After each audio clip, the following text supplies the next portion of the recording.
And here we are, 10:10 on the dot. How about them apples? It is September 30th, 2023. Rick Ucchino, Cresta, the Star here. The lead jabroni, ready to rock and roll on the AEW Collision post show here on the Fightful YouTube channel. We appreciate everybody who is tuning in. We know it is a busy wrestling weekend. Hell, it is a busy wrestling night because as we speak, NXT No Mercy is going on. As we speak. And oh, by the way, we're going to have an NXT No Mercy post show right here on the Fightful YouTube channel, which means we got to hurry up tonight. All right. So we're going to running.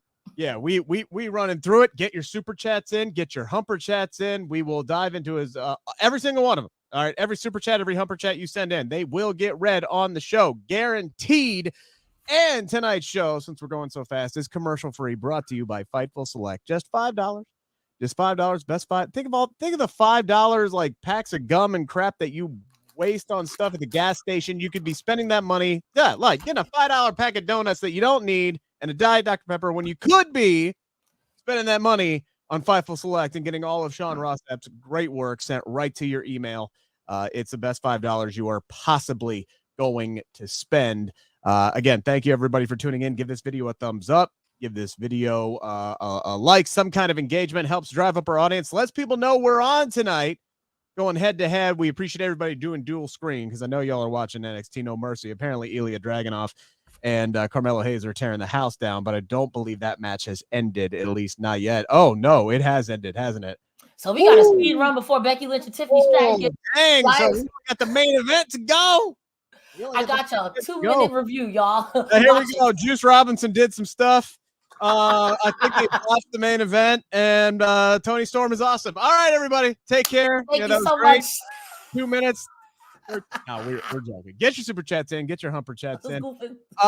Iridian not here tonight. Not here tonight. We miss Iridian, but hey, the show must go on with myself and Cresta. Although I do have to make a minor announcement, very minor announcement. For the month of October, I will not be here. For the entire month, it'll be the two-man woman power trip. Two-woman power trip. Oh yeah, power trip with Cresta and Iridian. I had an opportunity fall in my lap for local Cincinnati radio. That's gonna occupy my Saturday nights for the month of October. I did not expect that, but it's one I can't pass up. I'm hoping to come back to y'all in November, but we're gonna play it week by week, month by month basis. But if tonight's the last one, it's been an absolute blast, guys. And I love getting to spend time with both Iridian and Cresta. So let's dive in to Collision tonight. We open up with Juice Robinson and Andrade.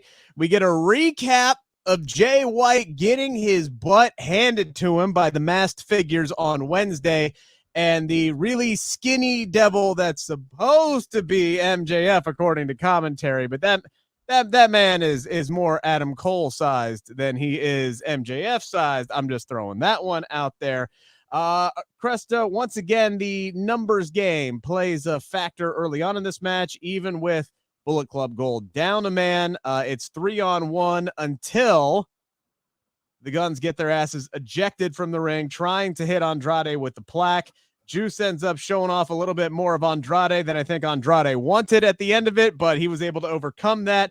Beats Juice with the big DDT. I liked the opening of this. There were a lot of things, little tiny things to like about this, including the most interesting part of it was CJ Perry watching on with great interest, maybe doing a little scouting for Mr. Andrade El Idolo tonight. This match was really good for an opener. Like, the Guns, you can't come out to an AEW crowd without people just chanting the ass boys. So every week, I'm going to just say shout out to Danhausen, because once you're cursed, you're cursed. That's it.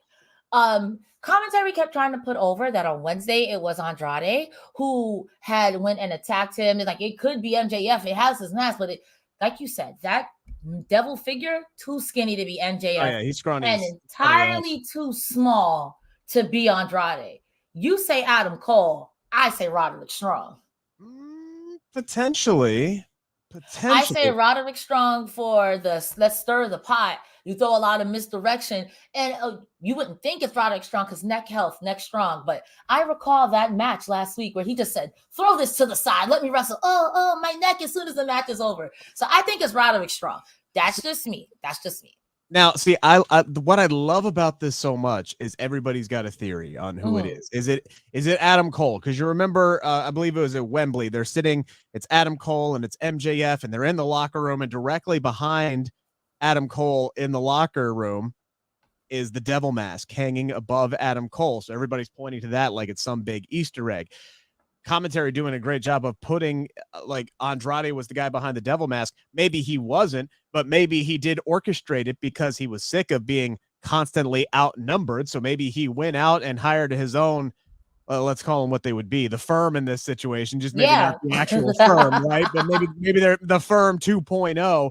Maybe he goes out there and hires some guns to take out Jay White, and to try to mask it there, another pun intended there, he tries to lay the blame on MJF, or at least cloud some the identities of who these people could be, right? Yeah. And you have everybody under the sun who is saying, oh, it's Edge. Edge is coming in. That is too small to be Edge. I've seen him in real life. It would have been a stand-in because Edge's contract didn't expire until today. So maybe they just had a really bad small stand-in. Maybe it was Marco Stunt back there that they brought in for a night. I don't know. But there's not a lot of dudes who are that. You knew it wasn't Andrade. I've seen Andrade. That man's shoulders are the size of a Mack truck. So, like, everybody's sitting here.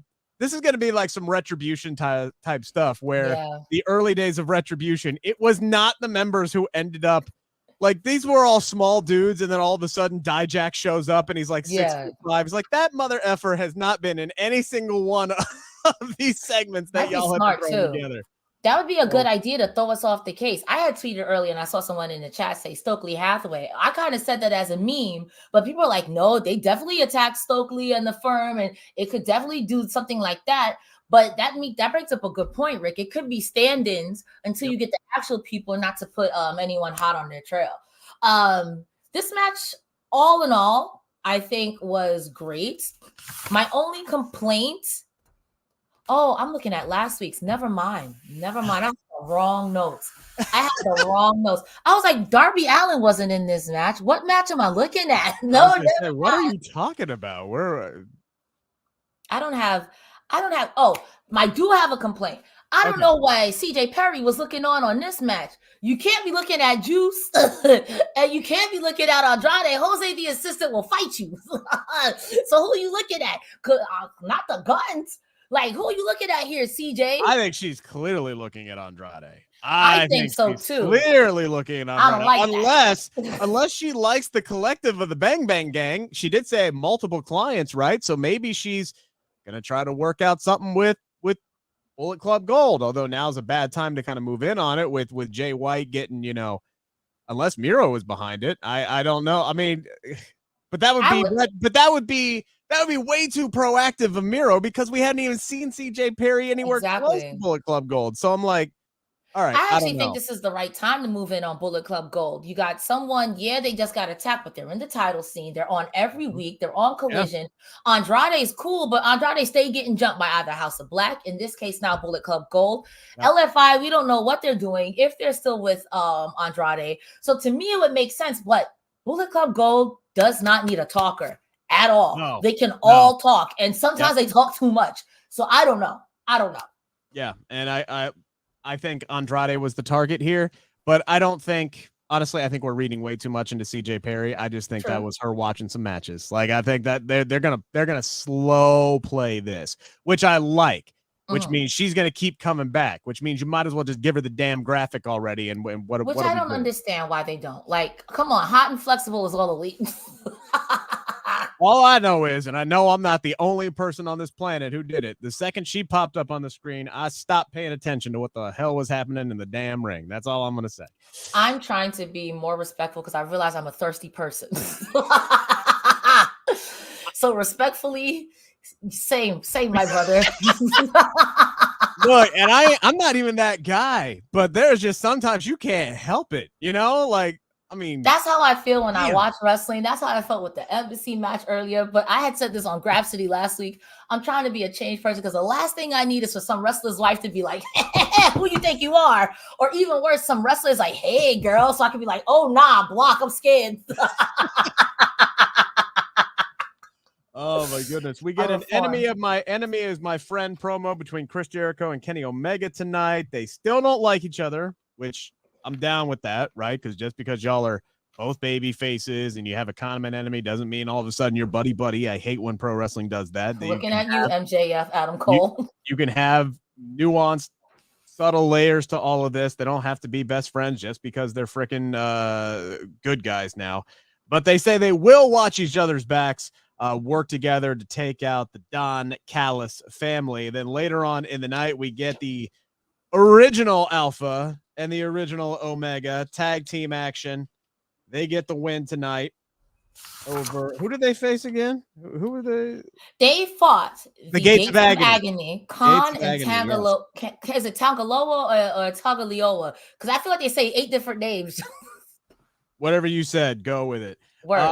We did see earlier in the night Prince Nana and Don Callis. They were talking, obviously making some kind of monetary exchange, or at least they made it pretty well known that there was some kind of exchange here for the Agony services tonight, whether or not they could go out there and get the job done against Kenny and Chris. They did not. Kenny with a rough landing on the dive to the outside, but it opens up Chris Jericho here to lock in the walls, get the win.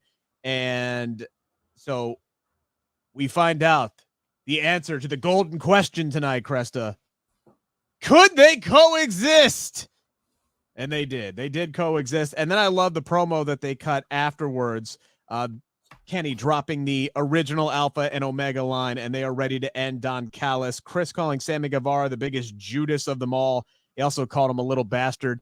Says he's going to wreck his future and says, yeah, you're right. I'm the villain, and I'm going to be your villain tomorrow and destroy all of your dreams, your hopes, your fantasies, everything. They have set up this Dream Trios match tomorrow night very, very well. I liked everything that we saw from Jericho and Kenny Omega tonight. Yes and no. This was a good go home episode. Let me say that. But I was very much like, I would have done this differently. This, I like how they keep putting over, we can get along, we're professionals. I don't like this guy, and we're not going to win no tag team championships. Yeah. It's giving your guys are going to fail upwards into a tag team championship because you keep saying that you're not. You put the emphasis that you're not. No one said that you would. Sure. Yeah, you didn't even have a match yet, and you're like, I don't like this guy. Also, them both being from Winnipeg, I thought Kenny was from Manitoba. Unless that's the same spot, Joe Pearl, we need your Canadian advice. Yeah, I was going to say, I just know where Canada is. Other than that, I don't. And I think Toronto is like literally across the street from Buffalo, but or Detroit, excuse me. But other than that, I don't know anything in Canada. Nothing. They put gravy on French fries up there. It's a weird place. Poutine, baby. Weird place. I personally have to agree that Gates of Agony do need to start getting some wins on TV. I hear they be winning on ROH, but it kind of feels like they're fodder. I mean, I hear they be getting wins. I can't watch ROH because I'm watching Impact, I get it. Look, but at the same time, it's like I feel like every time I see them on AEW, they lose it. Yeah, personally, Thursday night, that's my night off. Like I have to have a night of the week off of watching wrestling or I'm going to go insane and get burnt out. So I take Thursdays off. So no disrespect to Impact or Ring of Honor. I don't watch either of them unless I can go back and catch up at a later time, which I never have time to do. But just Thursday's my me day. I go and I play golf on Thursday nights. That's my me day. So I would have to hear what people are doing on Ring of Honor, to be honest with you. So I'm right there with you. I get the quick scoop from Kate and Reg when they hand it over to us. But it's like, I think the Gates of Agony look great, especially with Prince Nana being so over. To me, I don't think a loss here would have affected Kenny Omega and Chris Jericho. Won't they coexist? Because they proved that they couldn't coexist even after they had a bump. I think that with Prince Nana being so over right now, and I absolutely expect Kenny Omega, Kota Ibushi, and Chris Jericho to win tomorrow. Absolutely. I don't think them losing here would have hurt. It might have, won't they? And if you guys aren't winning the tag titles, well then stop saying it. It's okay to take a loss. That's just me. But it was a good match. It was a smosh fest, but it was a good smosh fest. I think Sammy's beating Jericho tomorrow. I think that's the finish. I don't think that they're going to get over on the Don Callis family on this one. I like Sammy Guevara to get the win tomorrow. Toni Storm continues to be the literal best thing on television, not just wrestling television, period. Give her all the Emmys right now, every single damn one of them. We get part 2 of A Portrait of a Star, and RJ City just opens it up because she's already like distraught at the beginning of it. She just looks like she doesn't want to be there, and he's like, "Hey, we can do this at another time." She's like, "Oh, we're already here. Just roll with it." And he asks her, what do you think the peak of her career has been? And she just goes off. "What's wrong with now? All I do is peak. Business can be a cruel mistress." And then she drops a couple of WWE nuggets saying, you know, she does miss the good old days. Slap on a backwards cap, slap a pie in someone's face, and people love you. Pardon her for being a star. She's going to remind people what one of those looks like. Then she asks RJ City if he is coming on to her, and then gets pissed when he says no. My goodness, it was a 45-second roller coaster, but I enjoyed every second of the ride, Cresta. 3 G's, gaslight, gatekeep, girl boss, and that's what she's doing right now, and it's fantastic. It is fantastic. From the awkward position of both her feet, poor RJ's like, "Listen, ma'am, I don't know why your feet are there. We can do this later, ma'am." And then she takes his head at the end, and it's like, "I've been a star. Are you hitting on me? No, I'm a professional. I'm not good enough." Yeah, why the hell not? It's like, Tony, first of all, you're going to have to fight your gremlin fiance husband. No one wants to do that. We will never not hear about it for weeks. No one wants to fight your gremlin of a husband. Thank you very much. Second of all, ma'am, you took his hand. Ma'am, this is fantastic. This is peak. Nuts. I want to see this all. Toni Storm could go out there and just go like this next to the ring. Like, "I want to be champion." And I would still 10 stars. It was great. This was great. Just give her own sitcom at this point. Like, I would watch 30 minutes of this, like, every week, like literally every week. Like, and maybe that would burn it out too much. Maybe they're playing their cards just right. Maybe this is one of those characters where less is more. But what they're doing right now is just hitting. She's clearly insane, and she's going through some stuff right now. She's going through a lot of stuff right now. I did get somebody hit me up on Twitter saying, "When are we going to get her and Juice on the same screen at the same time?" And I'm like, I hear you, chaos. But right now it does not make sense. Yeah, it doesn't make sense at all for that right now. I will also say that if you wanted to ever bring back in the Outcast, that's so open-ended, because I think Saraya, more than Ruby Soho, has a little bit more compassion. Because I remember they had an interview. She was like, "She doesn't need to get beat up. Our friend is crazy. She's literally bonkers." So maybe she might hit her head again and become ultra violent. Who knows? You know, that might be a great way to snap her out of it once this thing finally runs its course. Maybe she just gets, takes a shot off the head, and all of a sudden she wakes up like, "Where am I? What's going on? Why am I dressed like Marilyn Monroe? What is happening?" I watched enough Impact to see an Undead Realm gimmick, to know an Undead Realm gimmick when I see one. Right now, before she was Toni Storm, right now she's Antonio Stormlet. And when she comes back, she'll be Anthony Violet Storm.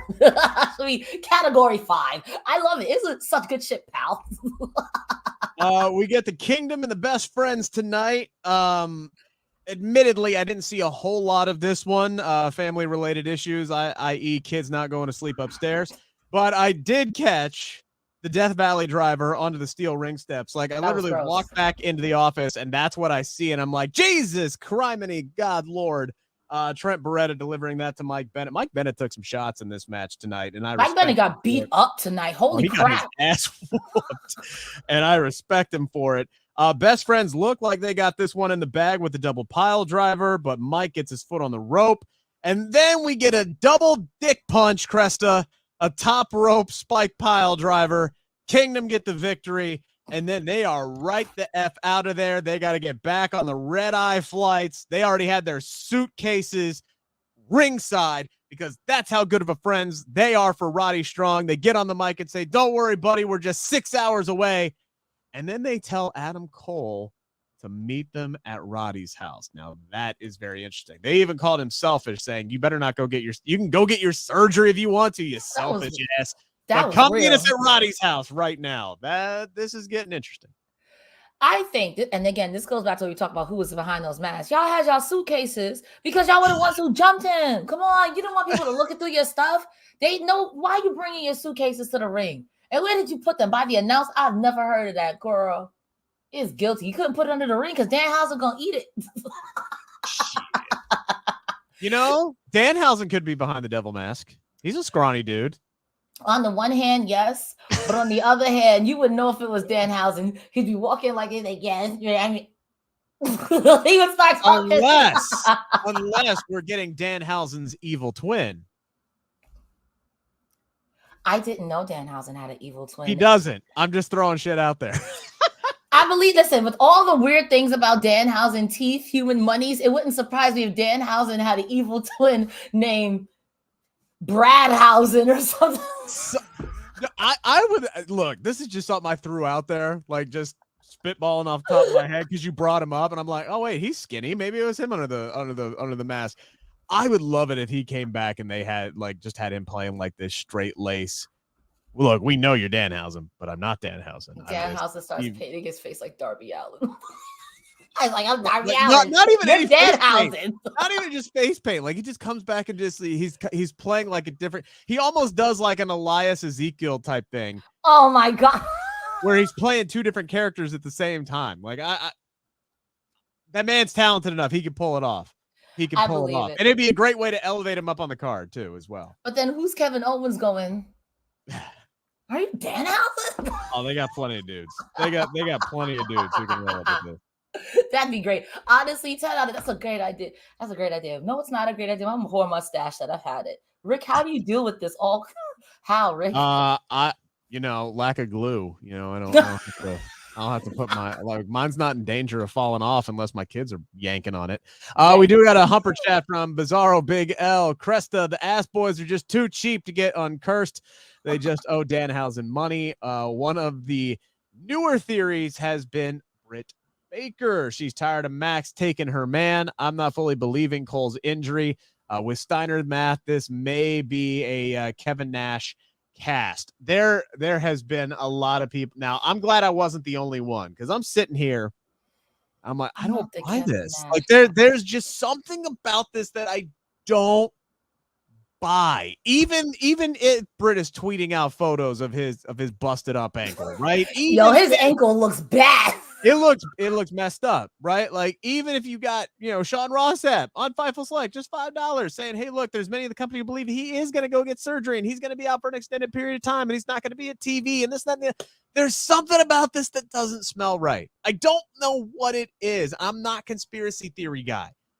I'm not ruling out until this man actually undergoes surgery or he doesn't show up on TV for 4 weeks and we get somebody else unmasked. I cannot rule out Adam Cole being the guy behind that mask. I just cannot. That's fair. I feel like AEW kind of does that to himself too, because they are so good at skirting the line of worky shoot, work kayfabe real, where sometimes you can't even trust your own eyes. I want to believe that it's not a work, that Adam Cole's leg looks as bad as what Britt Baker said, because I think that AEW, they be working, but they don't work their fans like that. They wouldn't do that. But AEW fans are skeptic. Remember when CM Punk got fired? People were like, hey, CM Punk's got fired. This is just a working team. Yeah. I don't think. Dude, I remember how many times did Sean, when Cody's contract was up, have to literally scream into a camera, this is not a work. I was one of those people who thought Cody going there was a work. It's like, ain't no way. Mr. Smashing the Throne,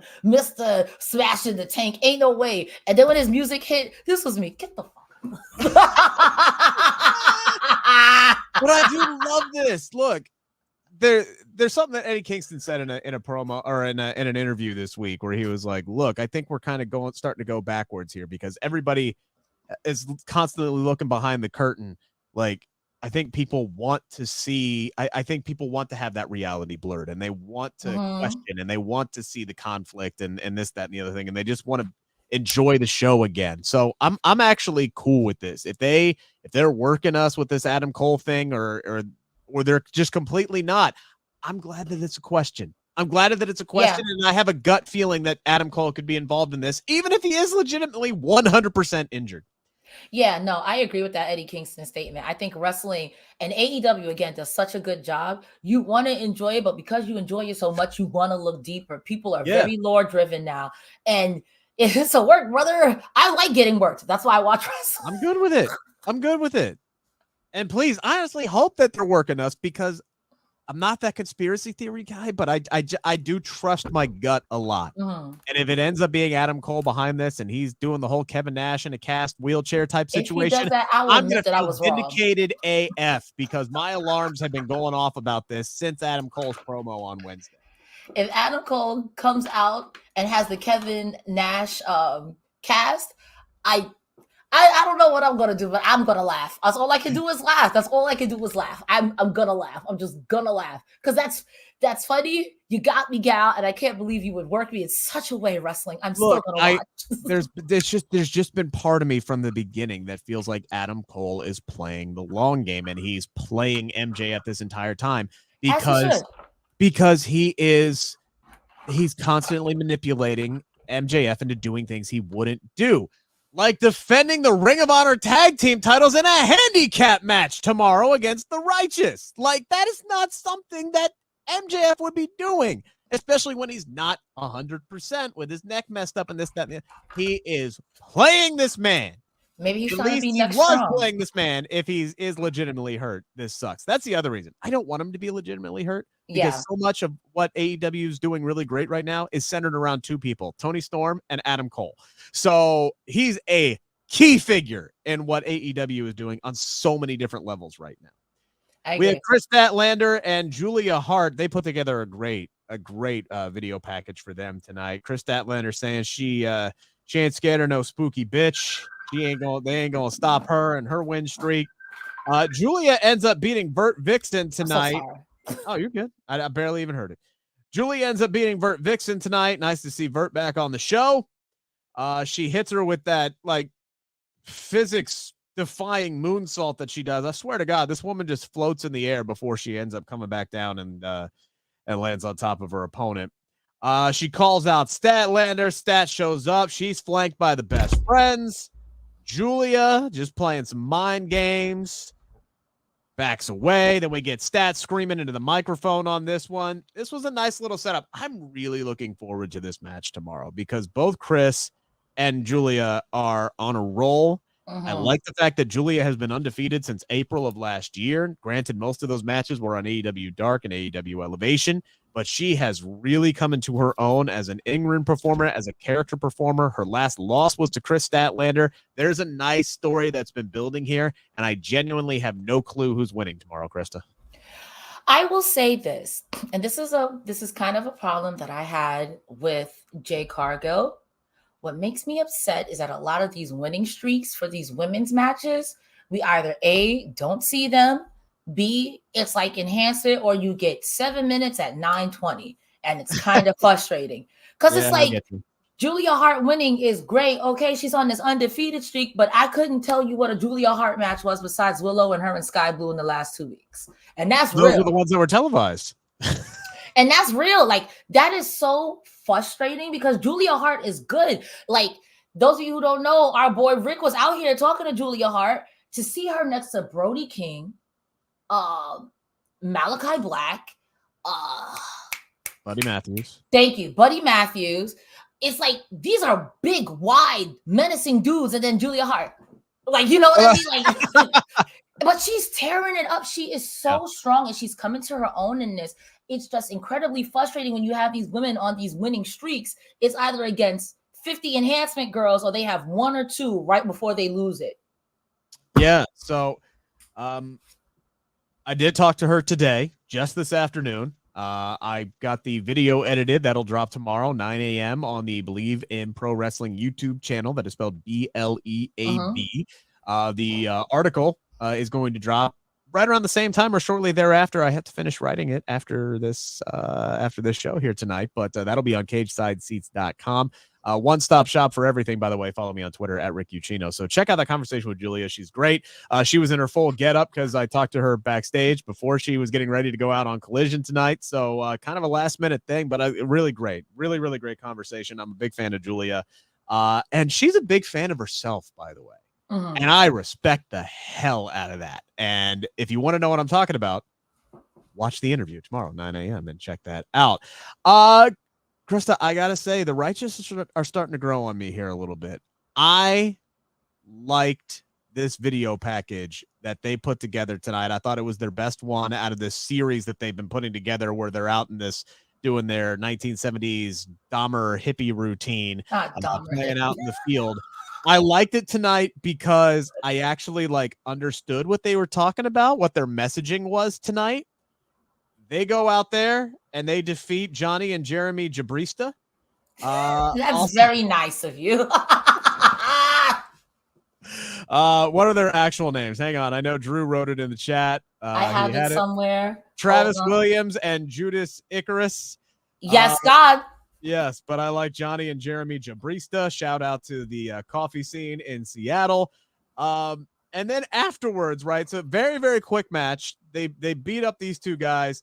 And then I did not have the Righteous going full Kathy Bates on my 2023 bingo card, but they are out here going straight from misery. They put this 2x4 in between Mr. Icarus's legs and bash it.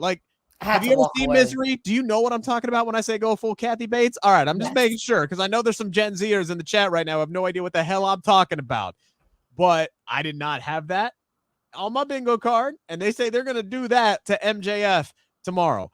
I don't think they are. I think MJF wins this match, somehow retains the titles, even though he may get his butt whooped.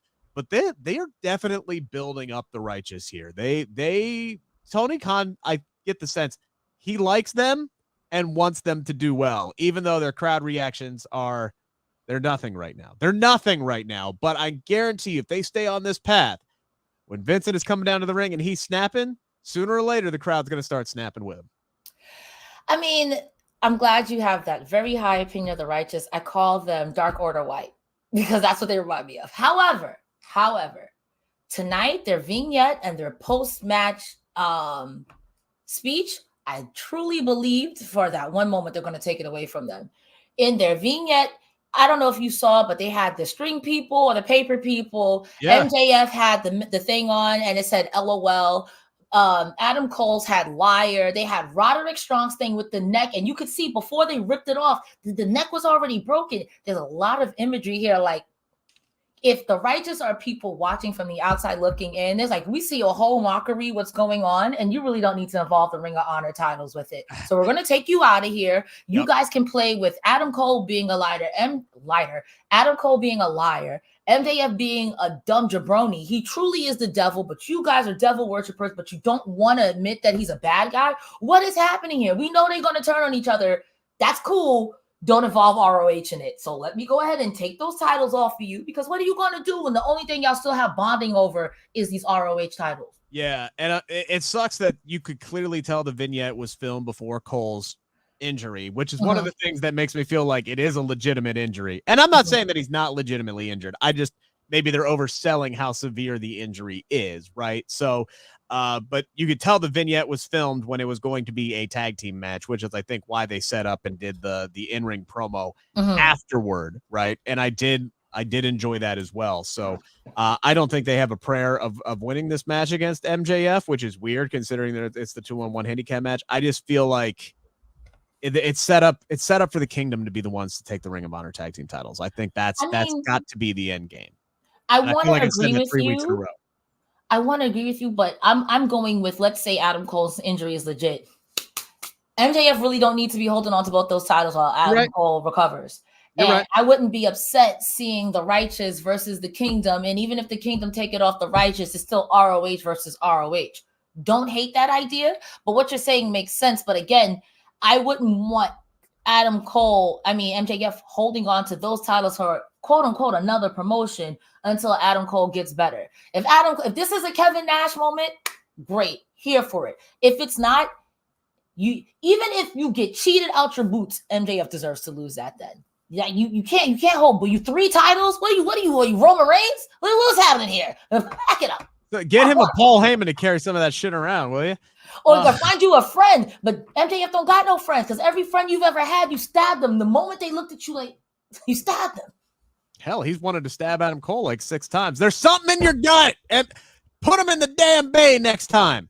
Bay, put him in the damn bay next time, MJF. I don't trust that man. I don't trust him. Too nice. He's too nice. I don't trust him. We got a super chat from Van Twin Blade. Thank you very much. Donovan Danhausen, government name, evolved into Danhausen partly at Glory Pro. You can see him develop the character on YouTube. Yes. So, hey, there you go. We could do Donovan Danhausen. That sounds like a lawyer. That sounds like smart Mark Sterling. Donovan Danhausen here to take your wrestling inquiries. So you want to sue Danhausen for cursing you with the name Ass Boys? I don't think that falls under litigious litigation here. You could do side-by-side shots with both of them in the same picture. I'm telling you, it could work. Even if he's not the guy behind the devil mask, I kind of talked myself into wanting to see this. Me too. Bizarro Big L with another Humper chat. Rick disappearing in October makes it seem like he got bit by a werewolf. Rick, don't forget the milk since you are leaving us. Hit a 40-foot birdie today for 94. Very, very nice. And Danhausen did wear the El Generico mask for a few matches. Moo-Moo-Hausen and Nursehausen. So thank you, Bizarro Big L. Always all over the map with those Humper chats, but we appreciate them as always. All right, we got to speed things up here. Great video package for Darby and Christian tonight. Darby getting what he wants, Cresta, a main event match in Seattle. Christian continues to be an absolute menace. He tells Darby that the end game is going to be the death of his career after he shits all over, Darby's dead uncle and all this other shit. Darby's saying there is no way in hell he is losing in Seattle, but Cresta, Christian Cage is involved in a main event match of a major pay-per-view, and AEW continues to say it is an end of an era. End of an era, Cresta. Are we seeing Adam Copeland tomorrow night after the main event of AEW WrestleDream? Like, is that what is actually happening here? Could this both Adam Copeland and Edge have been trending on the X, by the way, all damn day since it was first mentioned that Darby and Christian are closing the show tomorrow. I was talking about this on Wednesday, and people were saying that Adam Cole is definitely going to show up on Saturday. Not Adam Cole. Adam Copeland is going to show up. AC, sorry, y'all. I mean, I could hear the "you think you can know me" and not the on this day that other music. It wasn't Drowning Pool. It was another one that somebody had put me onto, and it was a good song. Oh my God, it was another not the End of the Road or something like that. The Rob Zombie one. Yes, I cannot think of the name of it. I could see that. Which one? That would be cute. I was also thinking, like, if that's the case, because I kept saying Nick Wayne is going to turn on Darby Allin for being so forgiving to AR Fox, who was just up there making fun of him like Christian. But if Edge comes, like, do you do Edge versus Christian? Who doesn't want to see Edge and Christian? I want to see Edge versus Christian, but I definitely want to see Edge and Christian first. Edge and Christian versus the Hardy Boys in 2024. What is this madness? I mean, it's going to happen. I mean, if you got all 4 of those guys, you got to do it, right? I think if he shows up, if Adam Copeland shows up, I kind of almost want him to be somebody different, but they tried that in WWE with Judgment Day and it didn't work, right? So, but people are going to be excited to see him there. You're going to have to start him off as a babyface. So maybe he feuds with Christian. Maybe he helps Darby win. He feuds with Christian, and then they form the tag team. They could slow play that. He turns on Darby Allin later on. By the way, Never Gonna Stop Me. That is the Rob Zombie song that was Edge's entrance music for a long time before they switched to Alter Bridge. But yeah, man, now I want to hear that song. I really, really want to hear that song. Man, it's gonna be weird. It is gonna be really, really weird if Adam shows up tomorrow night in AEW and is wrestling for a different company for the first time in That's true. a quarter century. It's gonna feel wrong, by the way. And I know exactly how I'm gonna feel. I'm gonna feel the same way that I'm gonna feel when Christian first showed up, but maybe for different reasons. Like, it felt really weird seeing Christian show up in AEW, and I was actually pissed when it happened because I was like, how dare he come back and we're not going to get an Edge and Christian reunion beyond a hug in the middle of the freaking Thunderdome Royal Rumble. That's all we're going to get. These guys coming back from career-ending injuries, and all we're getting is one hug in the Thunderdome Royal Rumble. Now we got an opportunity here. Maybe there's something else. Maybe these two can feud with one another. They can wrestle. They can tag with one another depending on how much time they have left. Edge has talked about he doesn't feel like he's got that many matches in him. So can you do that whole story? Can you, with however many matches that Edge believes he has left?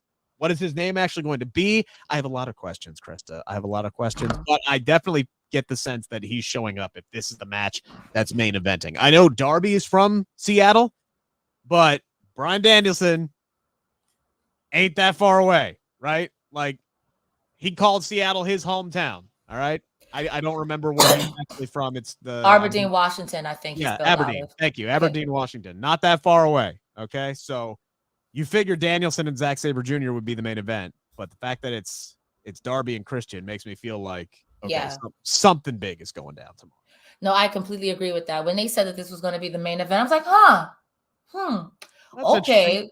I'm not mad at it. I will say starting to watch from 2018 till now, wrestling business is booming. The fact that Jade can go to WWE, Adam Copeland, Sexton Hardcastle, doesn't matter. The fact that he can go to freaking AEW, I'm happy for it. Let these people make their money. And if you want to go play wrestling with your friends in another company without someone telling you got to be Spooky LaDuca, let them do it. You know what I mean? I'm happy for them. If this leads us, to an Edge and Christian and the Hardy Boys, the geriatric reunion, I'm with it. I want to see it for me, for my geriatric reunion. You did not just call that. When it comes to certain old people, I always say elder abuse, but Christian Cage is the only old person I'm like, yo, you can beat him up. He be talking about people's dads. You can beat him up.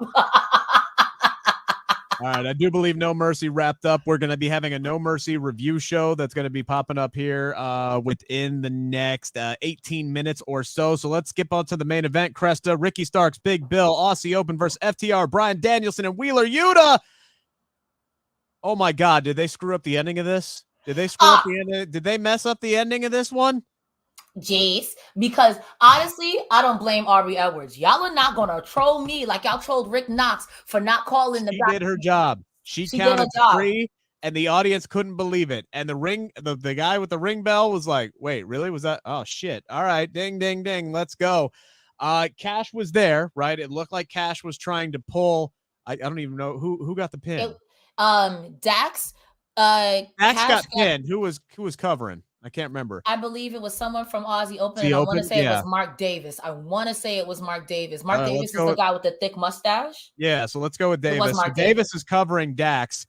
Dax got taken out, and he's out for the count, which Cash is supposed to come in, and he wanted to do that thing where he was pulling the dude away.